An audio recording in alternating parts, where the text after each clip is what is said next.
Welcome to the Motherload, Lauren Crocker. We're here. And I'm Marie Osborne with Lauren Crocker. So here's why we're doing this show. Yeah. Because Lauren and I have known each other for quite some time here at WJR. And we don't ever get a chance to talk to each other. So we're in the hallway and then we got to go on the air. So we don't have enough time to talk to each other. You know why we don't have enough time to talk? Because we're busy moms, busy grandma, and we're working. And we're just doing what a lot of women are doing these days, trying to keep up and get through the day. Right. Trying to make it a work, trying to keep it together. So that's what we're going to have today is just a quick conversation about things that hopefully matter to you and get your input. We'll be right back. Lauren, I think we should probably start the show by talking about our favorite topic ourselves. I agree, Marie. Moms don't ever get to talk about themselves. We don't. And we feel guilty when we do, because when you become a mom or become a parent, a lot of your identity just gets wrapped up into your family and what you're doing. But we are two women who we love our families. We do a lot for our families, but we have careers and we do other things before, during, and after kids, right? And it's funny that you said, your identity gets wrapped up in your kids, because when my kids ended up flying the coop, as they say, I really had a hard time with that. I had a hard time like, wow, is this what it's really like? And I was always somebody that spent time for myself, and I worked outside the home and did all these I had friends. I wasn't one of those people that totally dedicated and built my life around my kids. Right. So it's kind of funny that I felt that little loss. Would you say you didn't know kind of what to do? Like, what do I do with my hands? I'm going through that right now. My earlier transition, but my son went from like half day preschool to full day preschool, and then my daughter will take a nap. So I'll get home from work, and until maybe 2:00, I'm like, wait, I can do things. Yeah, I can maybe do something for myself. I can maybe do a load of laundry. Like, what do I do with this time? Right. And you don't have have to have your eyeball, or at least one eyeball on a kid somewhere, right? Yeah. So let's tell our listeners and our viewers a little bit about our families. You go first. All right. Well, I have a beautiful family. My husband and I, we got married in 2018.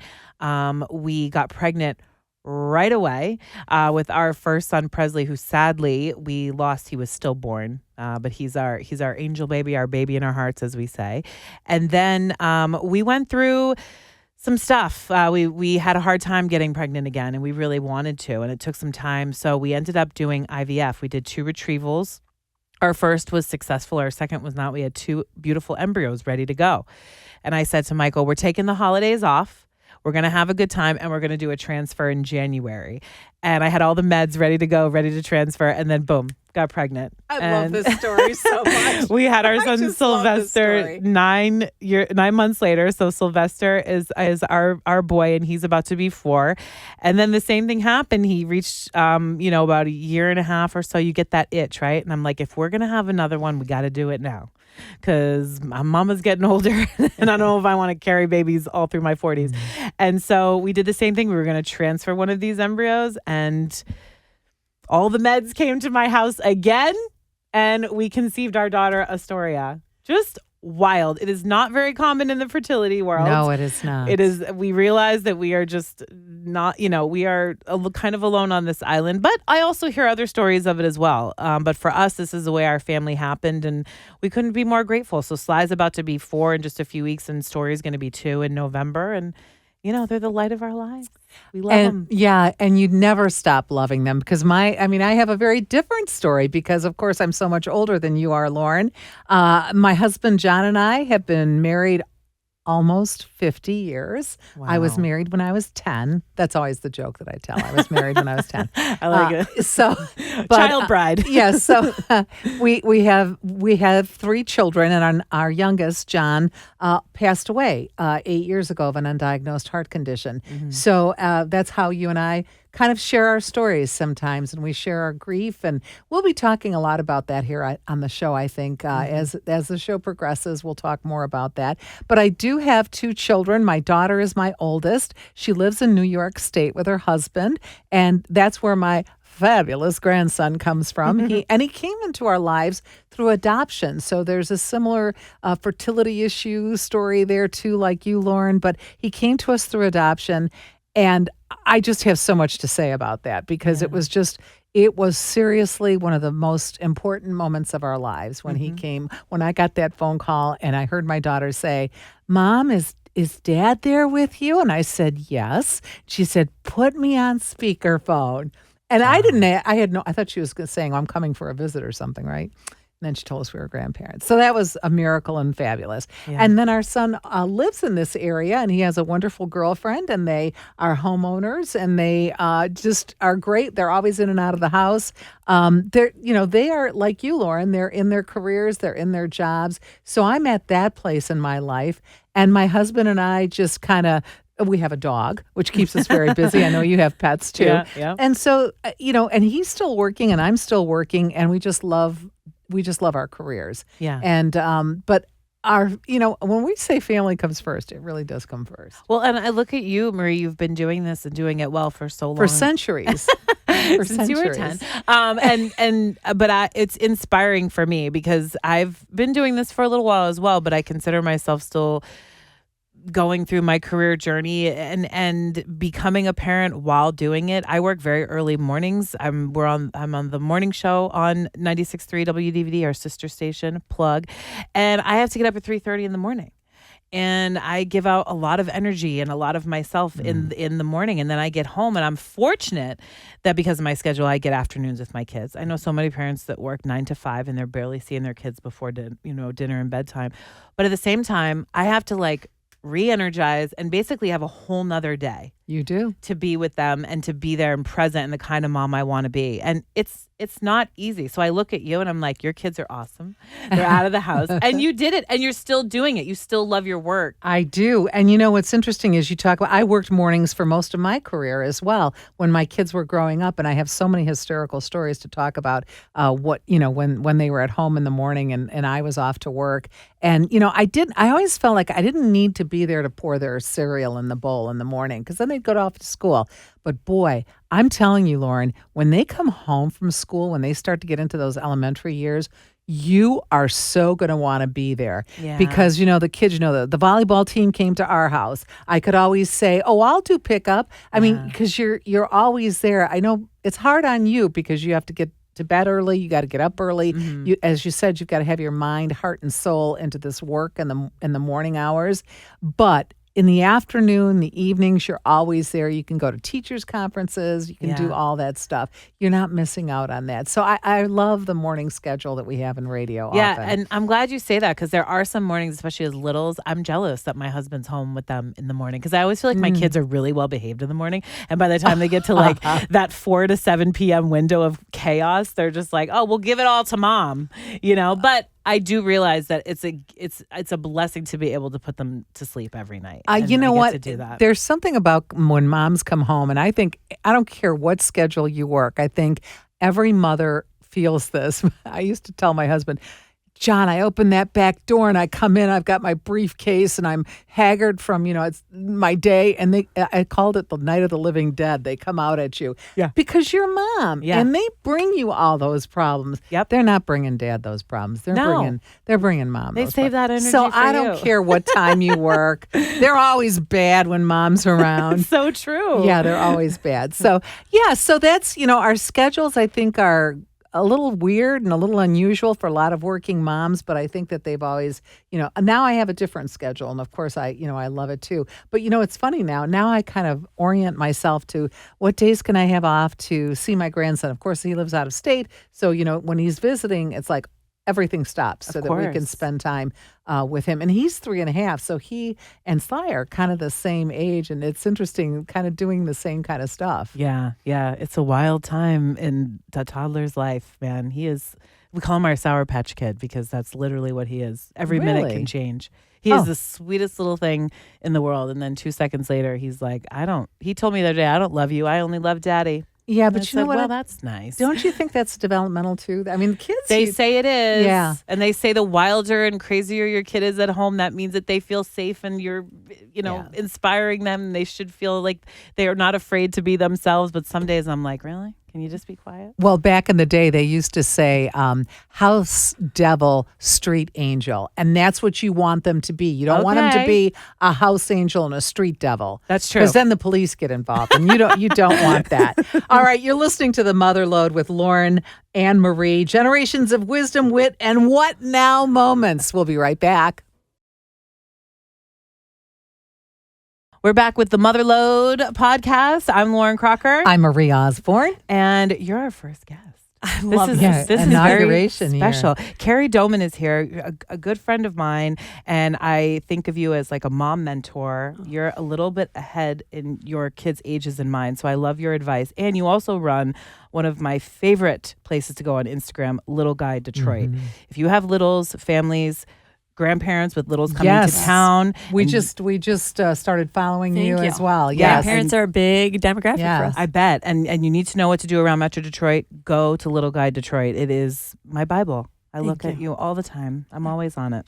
And you're always like checking out the places to go, like what's worth going with your family. And it's various age groups too. We're not just talking toddlers or older kids. It's kind of a whole group thing. Absolutely. Absolutely. And we have, as you said, Instagram, Facebook, and our website, newsletters every week. So, yes, if you have littles in your life, we are here to help you figure out what to do with them. And another thing you do well is you talk about special pricing days. So, like, Yes. go to this place on this day because you'll get in for Or free days. Right. Which Kids is are huge. expensive. Very expensive. And the activities are expensive. expensive. Don't get me started. I'll be talking all the time about how do families do it today? I don't know how they do it. We don't know. We thought it was expensive back when my kids were small.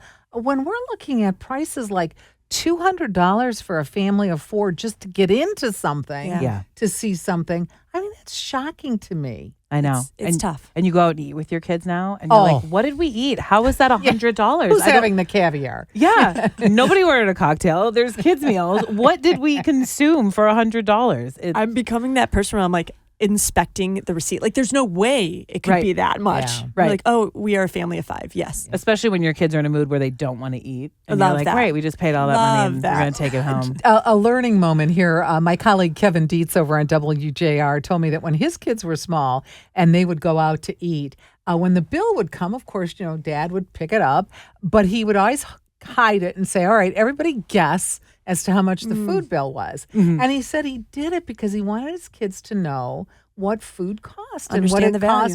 value.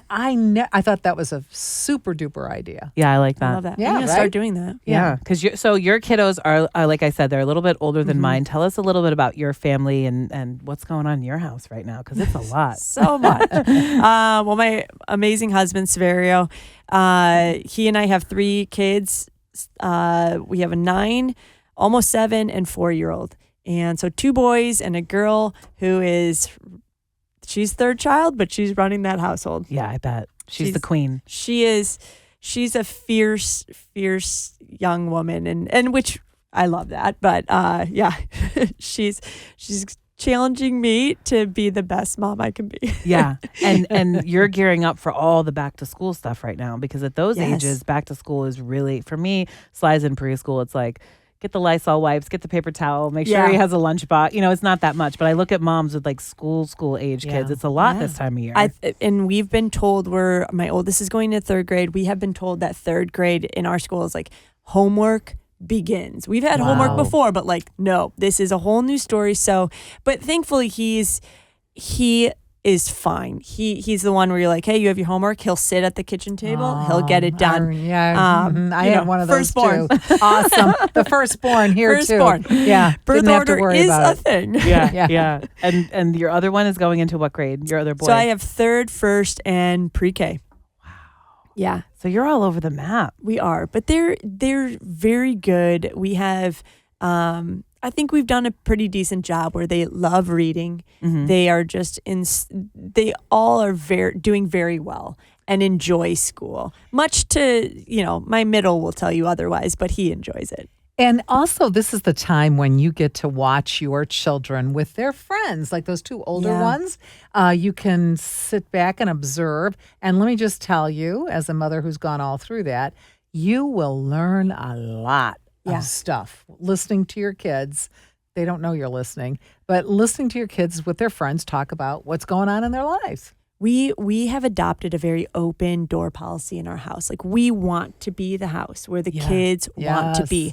I Smart. don't care if they come through the back door. I don't care if they go into our pantry and raid us. Yes. Like, I want them to know that they always have a place here. They can always stop by. My kids are always going to other people's houses and be like, can they play? Can they play? So yes. And I, to your point, I picked up my 9-year-old from a birthday party with his 2 buddies, and they were sitting in the back seat, and they're still in the very innocent stage where they're not saying anything like secret. So, but they're just talking, and to listen to them. Oh, yeah. And where they don't care if I'm listening. They're still in that stage. But Right. I was telling their moms then, who are my good friends, I was like, oh my gosh, you should hear what they were saying. It was so cute. Like, you're my best friend, and you're the first one I have on my list for my birthday parties. And like, it was just so cute. They are good boys. My oldest has incredible friends. We have built an incredible community around us, and I'm so, so grateful for that. You know, are you still in the age where you need childcare at home? We are, but we've graduated out. We had a longtime nanny with us from the moment our middle was born, so almost 6.5 years. She was a part of our family. We loved her so much. She has life changes, so she moved on this spring, and now we're figuring that out. So this summer we had a summer nanny, a teacher join us. She was phenomenal, but of course she's going back to school, and now all 3 kids are back full time, and I heard your first segment and your first part, and it's hard because I have not been the one that picks them up. The nanny has, but now I'm really like, can I make this work? Can I go and pick them up? So 'Cause important. I would love to be able to do that, but but we work full time, and so these are the hard decisions we have to make. Well, Yeah. it's always a trade-off, right? So Yeah. maybe you can't do the afternoon pickup, but you can do something else. Maybe you can do the lunchroom duty or whatever at lunch. know. There's always something in the clock of the day that I think you can do to know that your kids see you in that role. Yeah. And part of me working all day is that my commitment is that when I come home at 4:30, I try very hard to be done. Yep. Yeah. Yep. What about cell phones for you and your husband after work hours? Well, he's a realtor, so he is always on call the and phone, always on his yeah. phone, but he's really good. We try to be very good. And for me, it needs to really be an emergency. I try to be very good. If I'm on my phone and they come in, I'm like, phone down. I Yeah. try to be very conscious of that.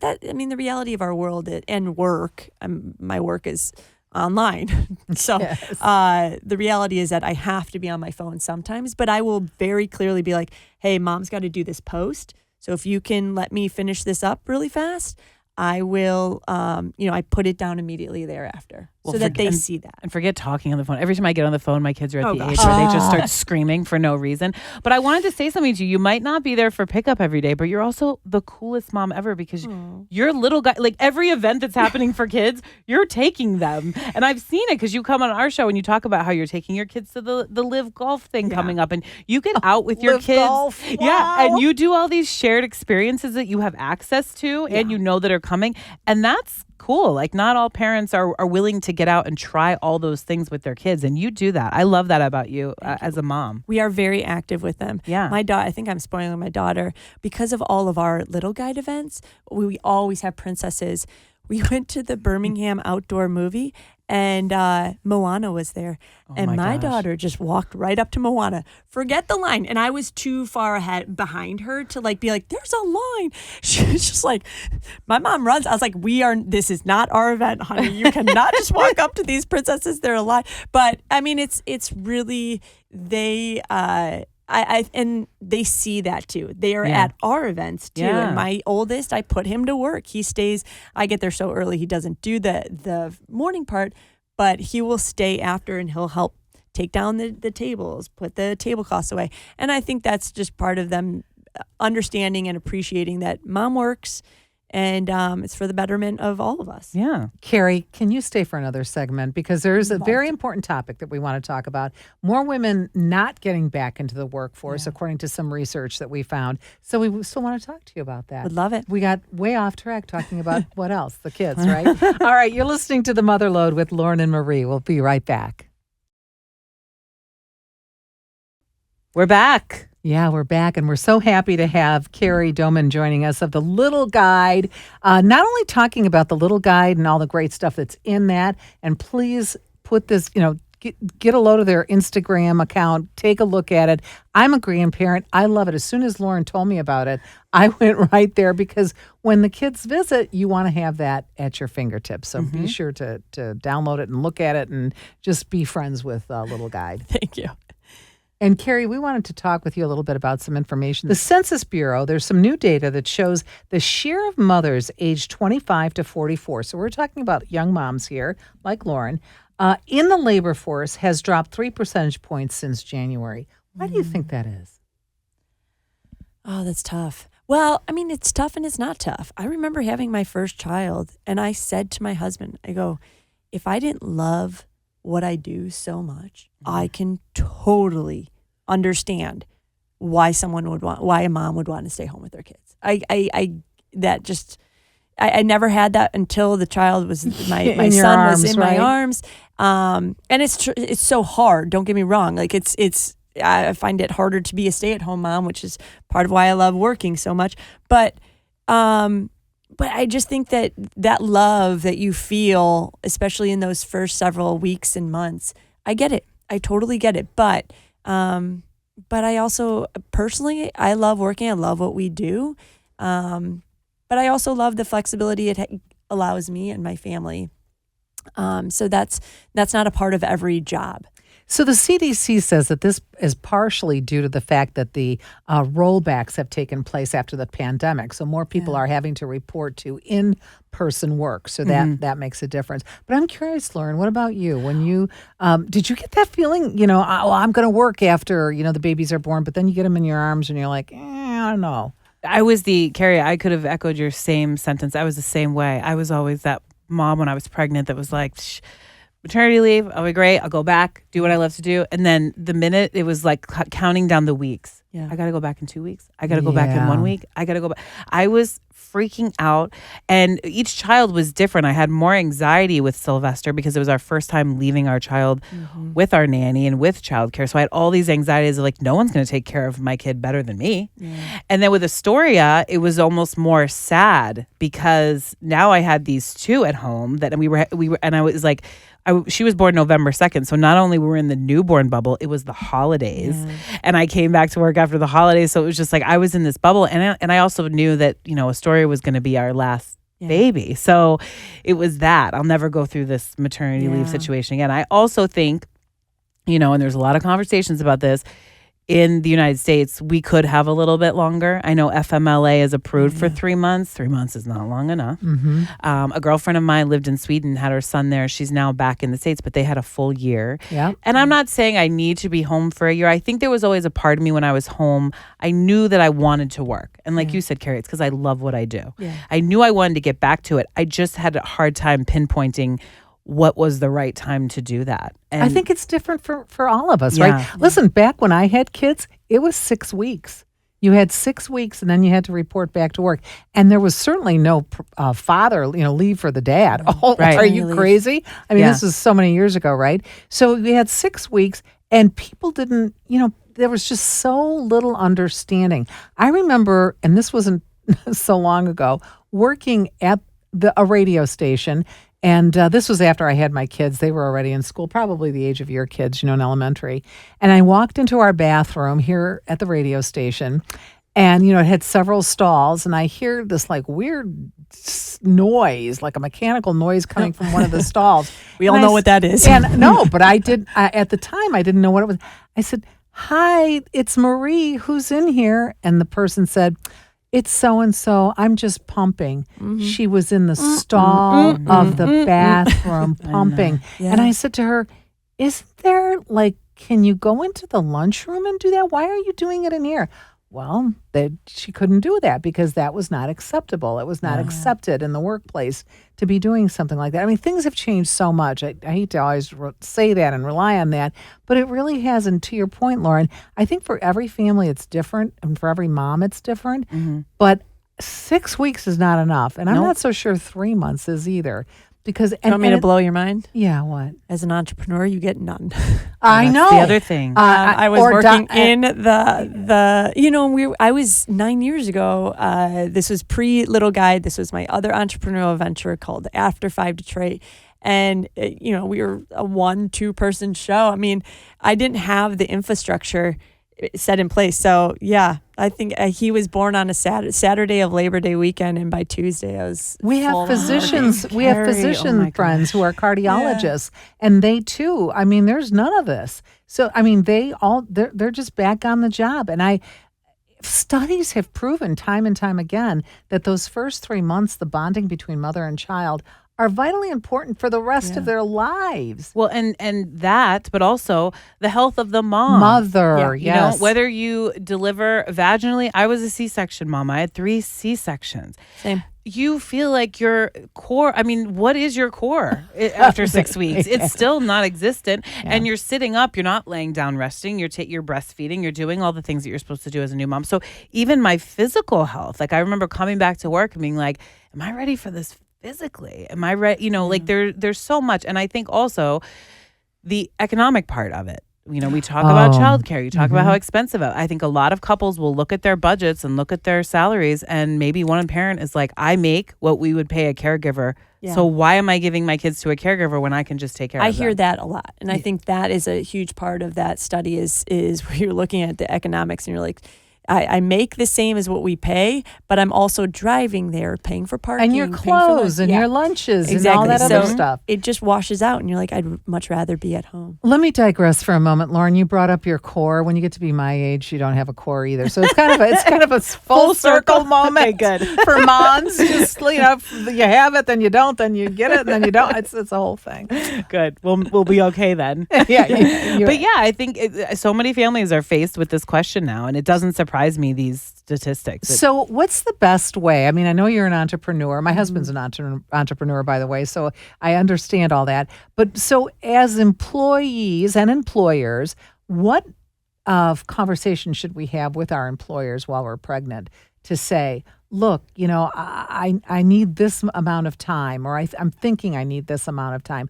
Is it good to be open like that or not be open? I mean, what are your thoughts on that? Well, I think specifically after the pandemic, I think more employers, it's probably good for them to be more open, right? Yeah. Because so many people were used to alternative methods of working.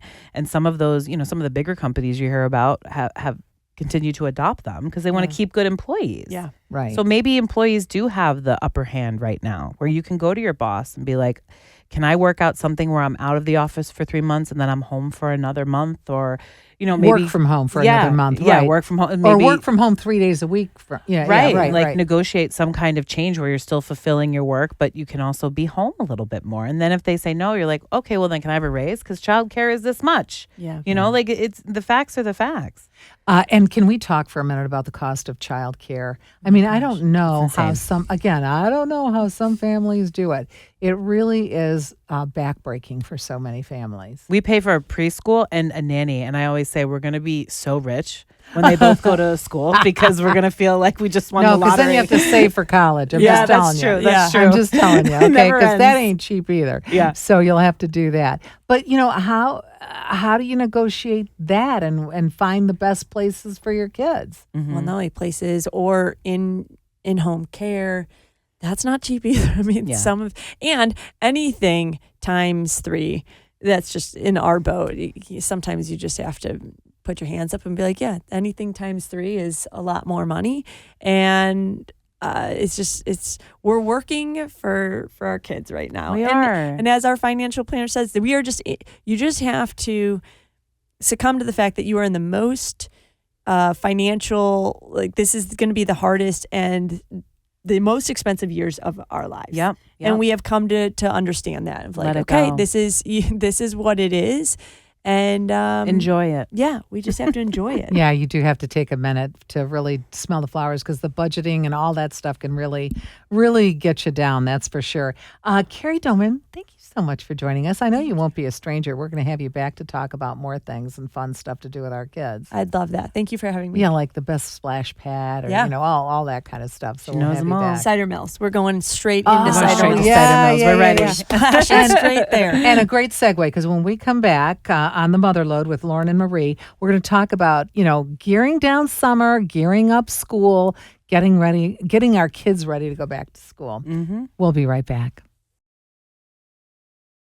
So we're back on the Motherload. I just love talking to Kerry. I know. Isn't she the best? Yeah, she really is. And I love how she's kind of between the two of us in terms of raising her family. So it's kind of nice. Yeah. And she's just like, no punches. Like she's Getting that kind of it mom, done. and I like it. I like it. I raised my kids like that too. Yeah, there's no crying in baseball. We're just going to get this done. Let's go. Yeah. We don't have time for that. Come on, let's go. We want to talk a little bit about back to school. We're winding down the summer. I'm always sad at this time of year, even though I don't have kids going back to school. I'm a little sad because I know the kids are going to be going back. And I love looking at them through my window at home. We live in an area where all the kids travel down our street to get to the bus stops or their parents walk them to school. I just love seeing them. Yeah. Well, and it's always, I wonder if you ever felt this, Marie, because that parenting mix of, thank God they're going back. I don't have to entertain them all day or figure out camp and this and that. But also, they're getting another year older and school schedule and busy and all that. Like there's a nice relaxation to the summer, even though it can still be very, very busy. My kids are at the age where, we're going to another splash pad today. Like I got to keep them entertained in the summer when Sly's not in camp. Right. And then when school starts, they pick up more activities, so they're just naturally busier on their own. Yeah, but there's a lot of changes within family structures at this time of year because one of the most fundamental ones to me is the bedtime. Yeah. Because you got to start thinking about, are you the kind of mom that, this week we're going to go to bed 20 minutes early, and then the next week we'll go to bed another 20 minutes early, so that you kind of get them in sync to get back to school? I haven't gotten there. I don't know if that's going to be my method. When they're young like mine, you just try to keep them on schedule all the time. All the time. Because schedule is best. I do notice though during the summer, we're out later because it's nice out. So I let things leak a little bit. And I'm lucky in that my son's preschool just basically turned into a summer camp. So he hasn't really changed his schedule all that much. So I'm not really there yet, but I know there are definitely two schools of thought. There's you start a couple weeks out, you start moving the bedtime like you explained, or there's just we go hard till the end of the summer and then we're back in it. And I think it depends on your kid and your family structure too. Right. Because we never did the incremental back, with the bedtimes. The kids always knew that once school started, we wound down, life a little earlier. And also what I did with them, instead of, I got to go to bed right now, 20 minutes early, we would do, there's wind down time. So we give them more time to read. We would always read to them, but, you give them more time to read for themselves or to play with their cars or whatever, right? So that you gave them more time to get wind down. Get in that mode, that back to school mode. Because then when they get older, like Kerry was just talking about, you're starting to deal with homework and you got to check that. It's just really another thing for the parents to kind of make sure that this is part of our schedule now in that wild nighttime part. They say from 4 to 7 p.m. Cray. It's just a wild time. So you got to add these things. So even though it's downtime, it's still kind of scheduled, I think, for a lot of parents. Oh, yeah. It's and you're exhausted by that time as a parent. And the last thing you want to do is, hammer a kid about the homework or this. Yeah. I was chasing Sly around. He wouldn't brush his teeth last night to save his life. He was just like, no, I'm not doing it. Throwing the toothbrush.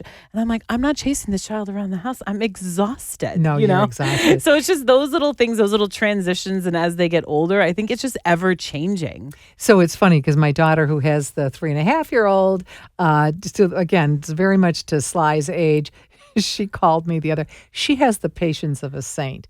She just has the patience of a saint. So I always love watching her parent and my son-in-law as well. But she told me she's insisting that he dress himself now. Does Sly dress himself? Oh, yes. Yeah, so he's got to dress himself. So she's started this. It's been a few months now that she's getting, but there's still tough mornings where he doesn't want to do it. So she said the other morning he's going, Mama, Mama. And so she's like, oh, I'm going to have to go over there and, because his bedroom's up on the second floor. She's like, I'm going to have to go over there and look and see what's going on. She said, I open the door, I look up the steps, and he's sitting at the top steps, and he has nothing from the waist down on, Yeah. and he's sitting there, and she's like, Ma, I could have lived without seeing Without that visual. Yeah, and she's like, get back in your room, put your pants on. You can't go to school without pants. I know. Another thing you never think you're going to ever say, you can't go to school without pants. Oh, the minute Sly gets home, it's as little clothes as possible. That boy, he has an aversion to clothes right now. That's our new thing. So he'll put them on to go out, but then he's just like, I'm taking my shirt off. I'm taking my shorts off. I'm underwear only. Yeah. And it's just like, what are you going to do? Sometimes you have to pick your battles. You have to pick your battles. And certainly, setting a time that you have to get your clothes on in the morning. I thought that was a pretty reasonable thing. The other thing I think about this time, and I'm noticing as a mom, is transitions are hard for kids, and they're hard for parents too. And my son went from half-day preschools in the spring, and now he's going 8 to 3, so full day, right? And all of a sudden, the boy who loved school, he would cry. He would get the Sunday scaries, as I call them, every night before school. I don't want to go tomorrow. I don't want to go tomorrow. And it took my husband and I a second to realize, like, that's a big transition for a kid. And I think a lot of parents, when going into a new grade, maybe you're going into a new school, these transitions hit these kids a lot harder than they hit us as adults. Although I have to say, I know a lot of adults who have trouble with transitions. So, I mean, I don't know that that's such a difficult concept to understand. And, as we talk about, again, the wind down from summer to transitioning into fall, your little ones are not quite at the age where that's going to be such a dramatic change. But having lived through ours and talking to some moms that I know in the neighborhood who have kids in that elementary school level, man, trying to get those lunches ready for the next day. Yeah.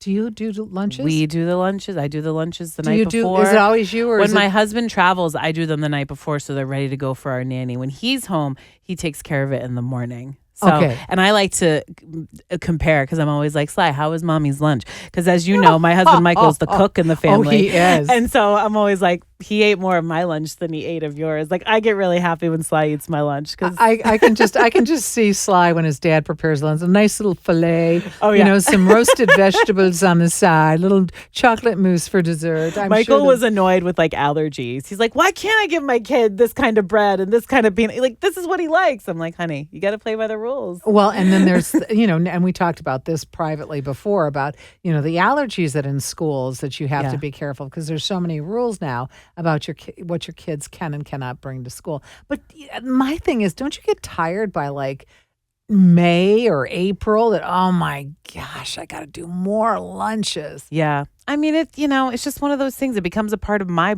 morning routine. It's just like I'm making my coffee. I'm making him a peanut butter and jelly sandwich with no real peanut butter. On his very first day of preschool, Marie, this is how messed up I am at transitions.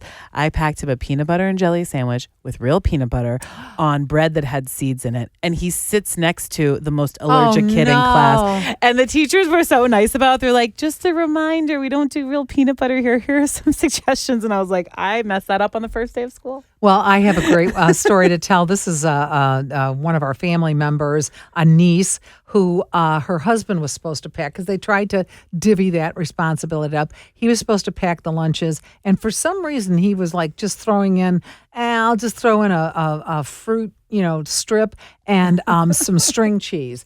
And what happens? She gets the call at work saying, Mrs. So-and-so, we do need to have more food for little Connor. Oh, gosh. And what's the one thing a mother does not want to hear is that you're not feeding your kid, right? That's right. So we'd still tell this story because the kid involved here is now an adult, but we still tell this story about how moms are just always responsible. Yeah.